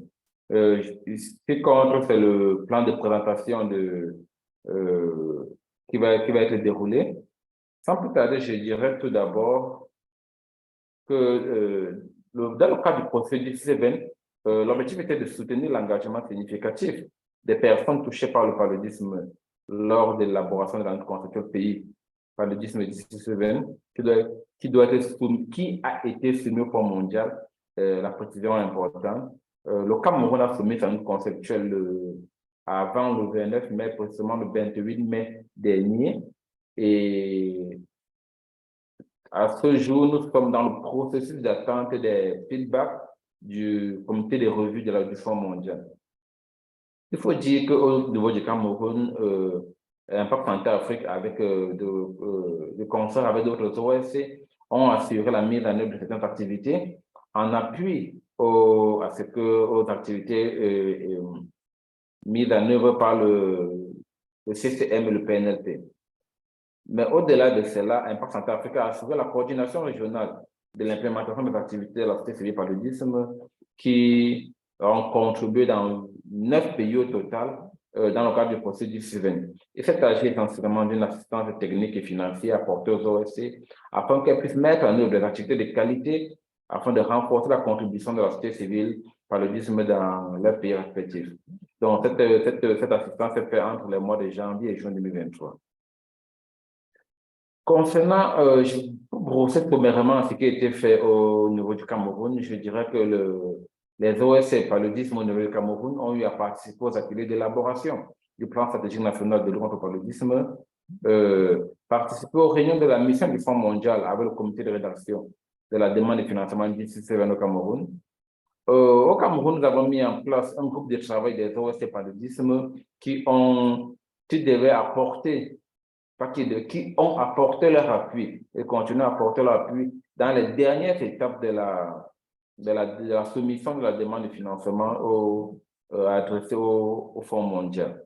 Donc, c'était un groupe de travail qui était constitué des OSC, membres de la plateforme CSOMI et de certains réseaux paludisme au Cameroun et aussi surtout avec à sa tête les membres des représentants paludisme au système Cameroun. Donc, voilà un peu, en gros, la constitution de ce groupe de travail qui avait pour vocation d'apporter son appui à la mise en œuvre des activités du CCM et du PNLP dans le cadre du processus DC7. Par la suite, toujours sur la coordination de ce groupe de travail, il était organisé des consultations virtuelles et en présentiel avec d'autres OS et OBC au niveau régional et national dans le cadre de recueillir le maximum d'informations et le maximum d'opinions des OSC en vue de vraiment soutenir l'engagement de la société civile, paludisme et des communautés vulnérables dans le processus du CIVEN. Et de ces consultations a découlé d'autres consultations, mais là, au niveau communautaire et ici avec les populations vulnérables. L'objectif était d'identifier les besoins prioritaires de ces communautés et qui pourront faire l'objet d'activités proposées dans la lutte conceptuelle d'ici CIVEN paludisme. Donc, après les consultations communautaires, nous avons eu à rédiger et à soumettre le rapport de ces consultations au CCM, au PNLP, à l'équipe nationale de rédaction de la lutte conceptuelle d'ici CIVEN. Toujours dans la même lancée, nous avons eu à développer la liste des priorités de la société civile et des communautés vulnérables au paludisme qui allait contribuer à meubler la liste des annexes des priorités de la société civile qui était l'un des documents obligatoires à fournir dans la demande de financement adressée au Fonds mondial. Les OSC ont également participé activement au dialogue pays dans le cadre du processus, ainsi qu'aux ateliers de rédaction de la demande de financement en elle-même.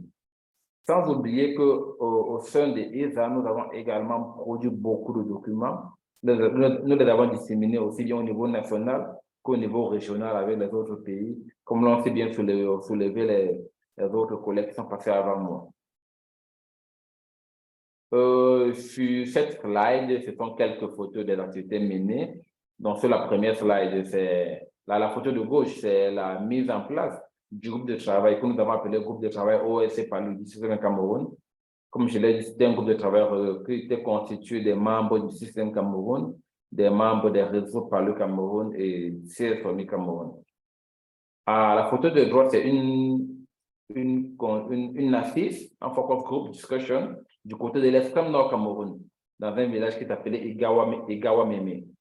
Donc ici, on faisait un focus group avec les personnes déplacées internes pour recueillir les besoins, les problèmes d'abord, et identifier avec eux leurs besoins prioritaires qui allaient être proposés dans l'élaboration de notre conceptuelle. Sur ce slide, nous voyons sur la photo de gauche l'atelier d'appropriation et de validation des demandes de financement. Donc, après le long processus, depuis les consultations communautaires, dialogue pays et autres, nous avons finalisé l'élaboration des demandes de financement et nous avons procédé avec tous les parties prenantes impliquées à un atelier de validation, d'appropriation et de validation. C'est la photo, une des photos illustratives de cet atelier-là. Et la photo de droite, c'est une des nombreuses réunions conduites avec la mission du Fonds mondial pour s'assurer que le Cameroun était en étroite ligne dans les deadlines qui s'étaient fixés pour la soumission de la note conceptuelle de la demande de financement à ce Fonds mondial. Qu'est-ce que nous pourrons dire en termes de difficultés rencontrées? Ici, j'ai juste ajouté quelques difficultés en plus de ce qui a été soulevé par les collègues qui m'ont précédé. Donc ici, on peut parler d'une insuffisante maîtrise du processus par certaines OSC. Cela entraîne malheureusement un retard, si je peux dire ainsi, dans l'implication de ces OSC dans le processus, que ce soit au niveau communautaire et même au niveau national. Nous avons également soulevé le problème de retard dans la mise en œuvre des activités du processus de la part du CCM. Au niveau du Cameroun, le CCM a eu un peu de problème à mettre en œuvre ces activités, surtout qu'il fallait chercher des ressources nécessaires pour pouvoir mettre en œuvre les différentes activités du plan d'action établi dans le cadre du processus. Comme dans tous les pays, il y a eu un énorme conflit d'agenda dans la planification et la mise en œuvre de ces activités. Aussi bien entre le CCM et le PNLP, entre le CCM et la société civile, entre le PNLP et la société civile. Donc, il y a énormément de conflits d'agenda et cela nous a poussé parfois à tenir 2 ou 3 ateliers en même temps, au même endroit, afin de pouvoir respecter les délais que nous sommes fixés et soumettre la demande de financement à temps. En termes de leçons apprises, nous avons été vraiment beaucoup édifiés durant ce processus d'ici CIVEN. Je pense, sans risque de me tromper, que c'est l'un des processus du Fonds mondial où la participation de la société civile par le paludisme a été vraiment massive et surtout de qualité. Franchement, on a eu une participation de qualité de la société civile par le paludisme dans le processus du Fonds mondial. Et ici, nous avons observé une magnifique synergie d'action entre les OS impliqués dans le contre le paludisme, où tous ensemble, nous asseyons, nous nous réunissons très souvent de manière assez régulière afin de définir concrètement quelle est la conduite qui devait être donnée à l'action de la société civile par le paludisme, comment cela devait, qui devait faire quoi et comment cela devait contribuer au processus au niveau national. Nous ne manquerons jamais de soulever l'importance de consulter les populations vulnérables au paludisme afin d'identifier les priorités.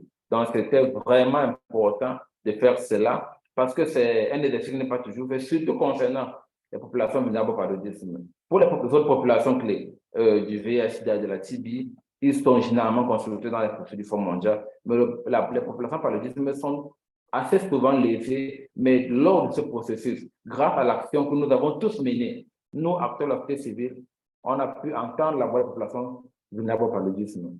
Et nous allons également souligner la relation étroite que nous avons eue entre les consultants nationaux et internationaux qui ont apporté leur contribution au niveau du Cameroun pour élaborer les demandes de financement avec la société civile.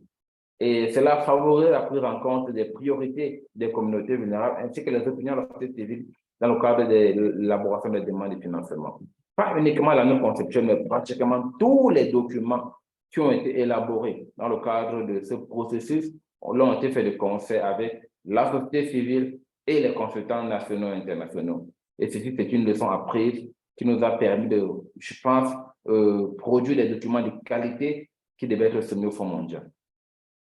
Maintenant, pour finir, je vais chuter sur les bonnes pratiques que nous avons pu observer durant le processus. Comme je le soulevais, cette leçon apprise en termes de synergie d'action nous a permis de rappeler l'importance de former des coalitions d'action entre OSC paludisme pour une plus grande contribution de la société civile paludisme.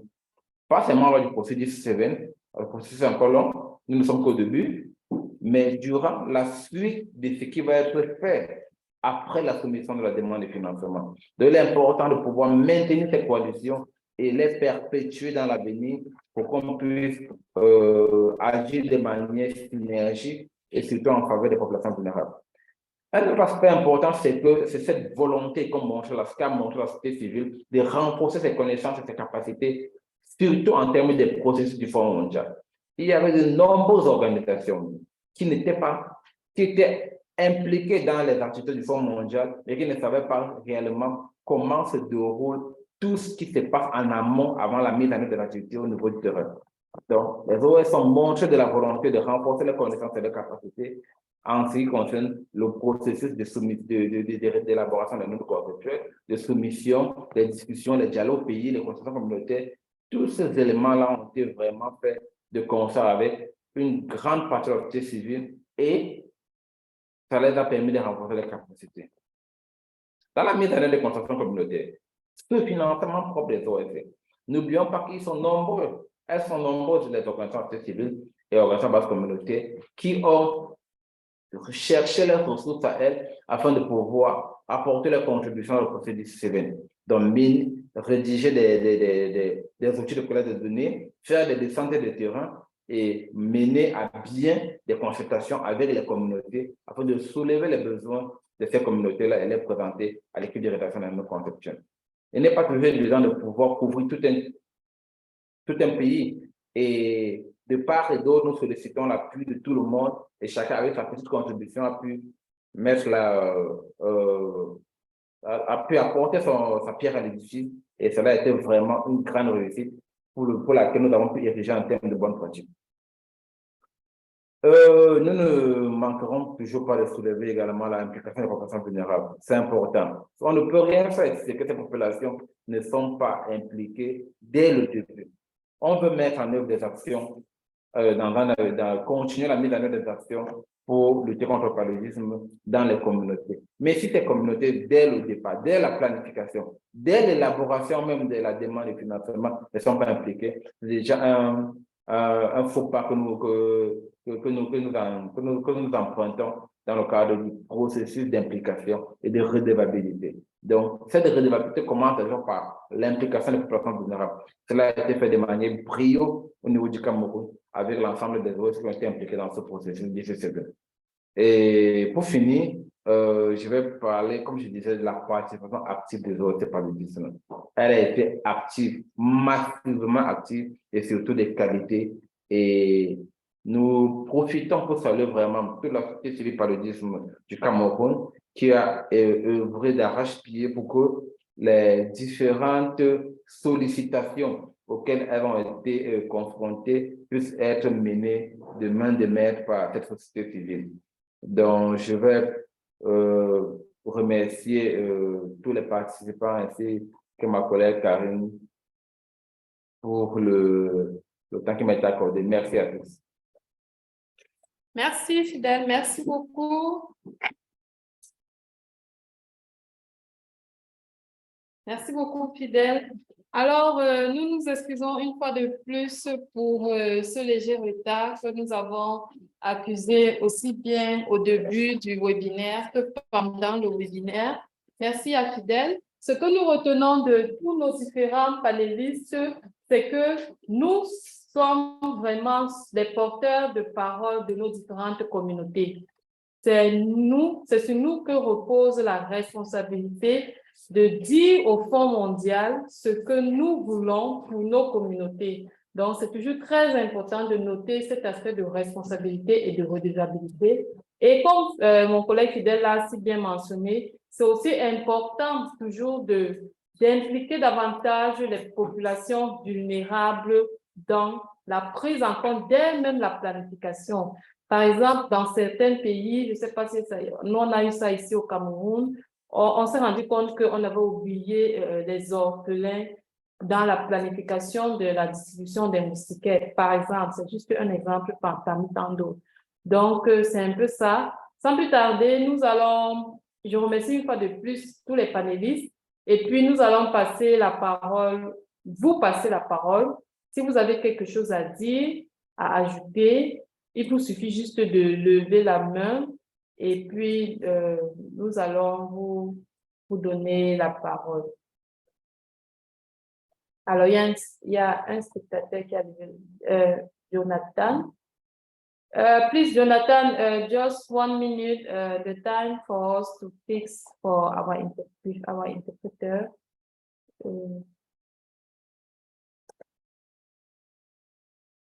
Okay, Jonathan, please go ahead. Je ne vois pas le deuxième interprète. Okay, thank you very much, Karen. Yes, thank you. Please go ahead. And then I say a big thank you to CS4Me, Karen and team, Fidel and the global coordinator as well. And all the presenters today from Benin, Madagascar, Senegal, Cameroon. Yeah, thank you all for the presentation. I've listened to everybody with a great involvement of the communities during the dialogue processes, how you were all involved in engagement processes. But here, one thing I wanted to just draw our attention to is that we have, in the grant writing cycle, we have the country dialogue, that is the engagement with the whole constituencies, that is malaria, HIV, TB, and among others. And then we have the writing process itself, and then we have grant making process. Normally, civil society are highly involved in dialogue processes, sometimes somehow involved in writing processes.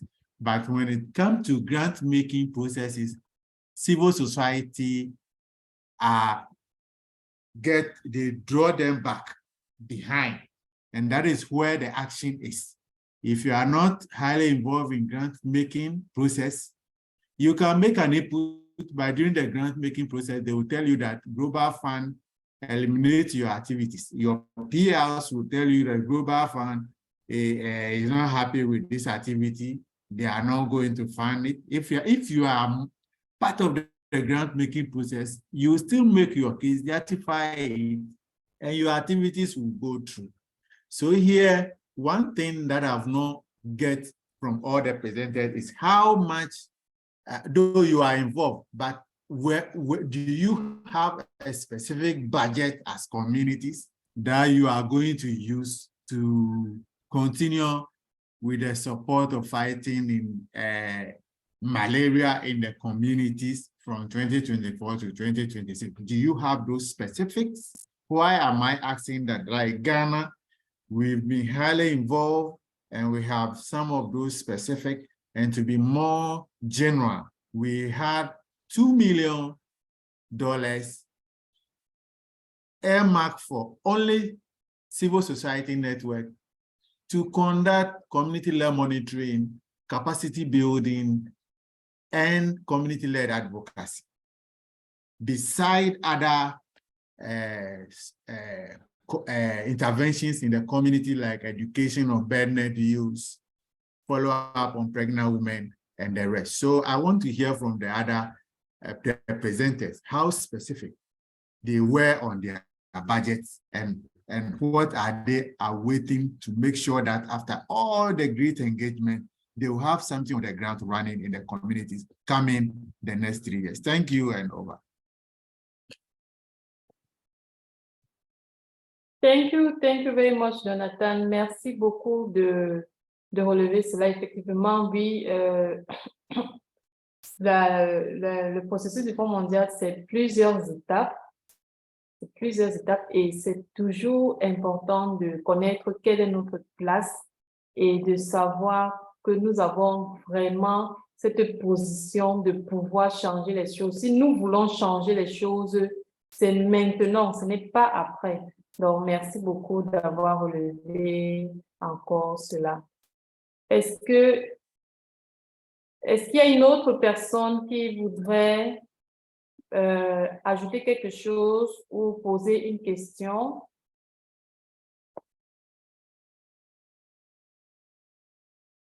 Jérémy. Alors, je rappelle, s'il vous plaît, avant que Jérémy ne prenne la parole, si vous parlez français, parce que là, nous sommes dans la phase de questions et réponses, échanges et discussions, donc ça va aller un peu vite.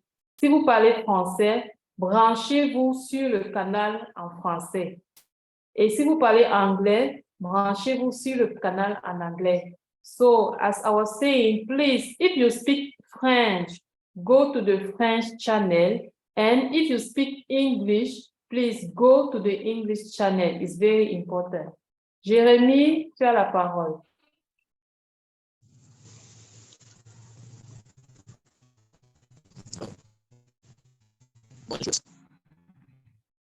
Nous t'écoutons, Jérémy. Bonjour à tous. Je dis d'abord un sincère merci.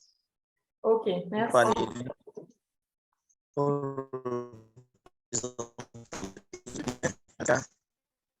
Nous t'entendons pas très bien. Je dis mes sincères félicitations aux panélistes pays, le Bénin, Madagascar, Cameroun et puis Sénégal. Je les encourage à évoluer très dans ce sens. Il faut dire, moi j'ai d'abord nous n'arrivons pas à t'entendre, s'il te plaît. Peut-être, je ne sais pas si ta connexion est stable, mais nous n'arrivons pas du tout à t'entendre. Alors, ça peut aller. Essaye encore. C'est bon? Oui. J'ai quelques préoccupations rapidement. Jérémy Attiapon, le national de l'ONG Décider et Agir. Nous sommes du Bénin, d'une nationalité béninoise. Je voudrais savoir comment collaborer désormais et très bien avec le représentant de CS Foami au Bénin. La seconde chose. Allô? Oui, s'il te plaît, est-ce que tu peux répéter la question? Je demande comment collaborer avec le représentant de CS Foami au Bénin. Alors, CS Foami n'a pas de représentant ni de représentation au Bénin.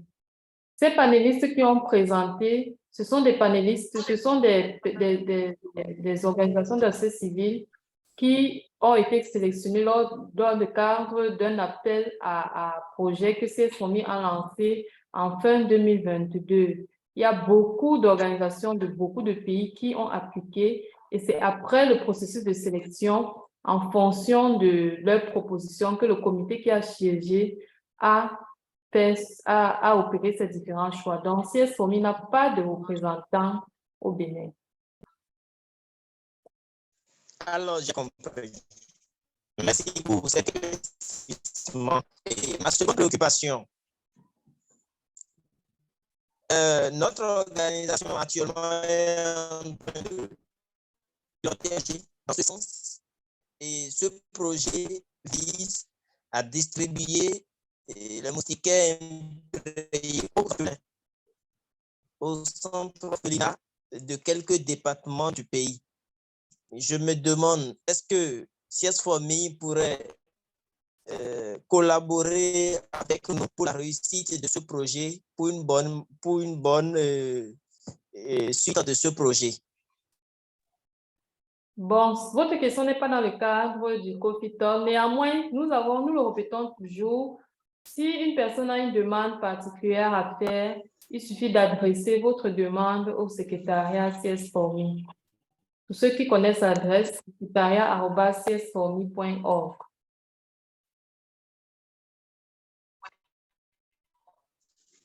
Je ne vous ai pas reçu. Je suis en train de dire que vous pouvez adresser votre demande au secrétariat CS Foami et nous allons vous répondre. Là, nous sommes en train d'un sujet particulier. Votre question n'est pas dans le cadre du sujet que nous abordons. Donc, je n'ai pas habilité à vous répondre. Adressez votre demande au secrétariat et vous obtiendrez une réponse. D'accord. Je pense que sur ces mots, je vais vous dire un sincère merci et à nos revoir. D'accord, merci beaucoup. Nous avons dépassé le temps. Il nous restait 2 minutes encore. S'il y a une autre, peut-être une dernière intervention.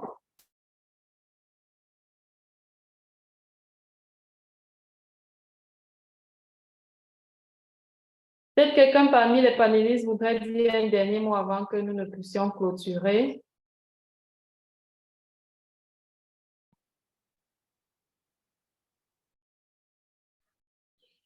Allô, Karine? Oui. Ok, je vais peut-être juste apporter la précision que c'est... On va juste apporter la précision que, bon, CS Foami a des membres, toute organisation peut adhérer à CS Foami, mais nous n'avons pas des représentants, mais des membres dans les pays. Comme c'est le cas de l'organisation de M. Fabrice Kotoko à Saptivi qui a présenté, qui était l'un des panélistes, son organisation est membre CS Foami, mais les représentants dans les pays, nous n'en avons pas. Et juste pour finir, nous encourageons vraiment tous les OS à partager au maximum les événements que le secrétaire CS Foami organise. Et s'ils ont des préoccupations, comme l'a soulevé si bien Karine, vous pouvez écrire à l'adresse mail du secrétaire CS Foami. Donc, on va mettre à nouveau l'adresse mail dans le chat box. Vous pouvez retrouver l'adresse mail à ce niveau-là. Donc, n'hésitez pas à faire part de vos préoccupations dans le chat box, au secrétaire CS Foami, si vous avez une préoccupation particulière. Je vais juste remercier une fois de plus le secrétaire d'avoir organisé ce Coffee Talk et passer la parole à Karine. Merci, Karine. Ok, merci Fidèle. Je vais te repasser la parole pour que en 2 minutes, tu puisses parler des prochains webinaires de formation qui vont se tenir à la fin du mois. Et pendant ce temps, mes collègues et moi, nous allons assigner les participants panélistes pour que nous puissions ouvrir nos caméras pour faire la photo de famille. Donc, lorsque vous allez recevoir la demande de panélistes, s'il vous plaît, il faut accepter pour que nous puissions faire la photo de famille. Donc, Fidèle. Merci. Ok, merci Karine. Je vais juste conclure en disant une fois de plus, merci à tous ceux qui ont pu se connecter ce jour pour notre Coffee Talk et notre session d'échange. Nous ne pouvons que remercier tout le monde et encourager le maximum de personnes à rejoindre CSOMI, à apporter leur contribution dans la lutte contre le paludisme à leur niveau, que ce soit au niveau communautaire, au niveau régional ou national. Et nous restons disponibles s'il y a la moindre préoccupation. N'hésitez pas à écrire au secrétariat CSOMI si vous avez une question particulière ou bien une préoccupation particulière. Merci à tous ceux qui ont pu se connecter et à très bientôt. Mais pour finir, avant de dire à très bientôt, excusez-moi, je voulais dire que nous avons 2 webinaires dans le cadre du processus 7 qui arrivent au cours de ce mois, qui vont s'enchaîner. Et le 28 et le 29 juin, le premier webinaire, c'est un webinaire où on va parler essentiellement des communautés vulnérables. Parce que vous savez que la nouvelle stratégie du Fonds mondial a mis les communautés vulnérables au centre des interventions.